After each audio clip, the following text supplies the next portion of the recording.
India dominated the opening day of the first test at Galle. After bowling out Sri Lanka for 183, the batsmen Virat Kohli and Shikhar Dhawan led the way with some solid knocks and made sure to capitalize on the advantage given to them by the bowlers. India went in with three spinners and two seam bowlers. Early on, the seam bowlers had the task cut out. They had to bowl well and they had to get them early breakthroughs so that the spinners could capitalize on what was expected to be a good pitch for spinners. Daksh, what do you make of the seamers' performance? They took two early wickets and were consistently bowling in the higher 130s and bouncing the opposition out. I was particularly impressed with Ishant also. We know that Varun can crank the pace up, but Ishant was spectacular. He bowled very well. He bowled the right areas, right length. When he came around the wicket, I don't know whose decision it was. It might have been Virat Kohli's decision, or it might have been Ishant Sharma himself. When he came from around the wicket, he was unplayable. He bowled that ball that pitched at length and reared up, and then he bowled a little bit shorter, and this guy was not able to play Karunaratne. Then off the short ball, Varun Aaron also got wicket. So our bowlers softened them up, and then our fast bowlers softened them up, and then our spinners came and they just ran through the batting order. No, what do you make of the role Ashwin played? He was introduced early in the morning session with a slightly harder ball with the sheen still on.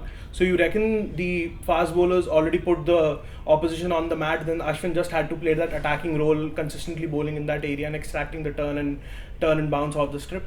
I think that wicket of Kumar Sangakkara really made difference. I would say it was slightly lucky wicket in the sense that it got the two end of the bat and Rahul took a very sharp took catch. a spectacular catch. This is also one of the talking points, that India's fielding, at least at short leg, was spectacular. So when he got that lucky break, after that Ashwin was just unplayable. He was bowling in the right areas. He was getting the ball to turn a lot. And we saw Sri Lankan spinners, particularly Virat, was not getting it to turn a lot, even though the pitch was slightly older at that point in time. So Ashwin bowled spectacularly, and I think if we are in this position at this point in time in this match, then it's all down to Ashwin. Coming back to Ashwin, Ashwin was very impressive before the lunch. After lunch was taken, he was taken off the attack. Then there was a certain ploy from the Sri Lankan batsman, especially Angelo Mathews. He was charging down the track. He was trying to upset the rhythm of the bowler. The bowlers became a tad shorter, the spinners especially. That's right. So you reckon that was a good strategy from the Sri Lankan skipper? I think that was the only way to play over here. Reach to the pitch of the ball and smother it before it gets the turn.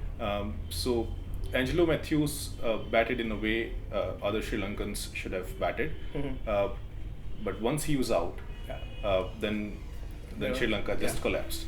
183 were not too many runs on the board, so a lot was expected of the Indian batting to just bat once and bat big. The openers didn't quite get off to the start they would have wanted. We lost Lokesh Rahul early, and then after that Rohit Sharma too fell cheaply. So it was slightly shaky start, but then after that, Virat and Shikhar just came and batted like they were batting on a different wicket. Well, I was not expecting this kind of performance from Sri Lankan pacers either, or you can say from Indian batsmen. So I think it was very shaky at that point in time, given that our batting doesn't go too deep. But Virat Kohli and Shikhar Dhawan played very well. They were fortunate also. There were a couple of chances. But I think overall they played really well. However, it's tomorrow's game that will decide where this match will turn. There is going to be a result in this match. There is no doubt about it. But India, though they are 128 for 2, Sri Lanka are not yet out of it. The fact being that India doesn't bat deep, if they lose a wicket tomorrow early, then things can change significantly.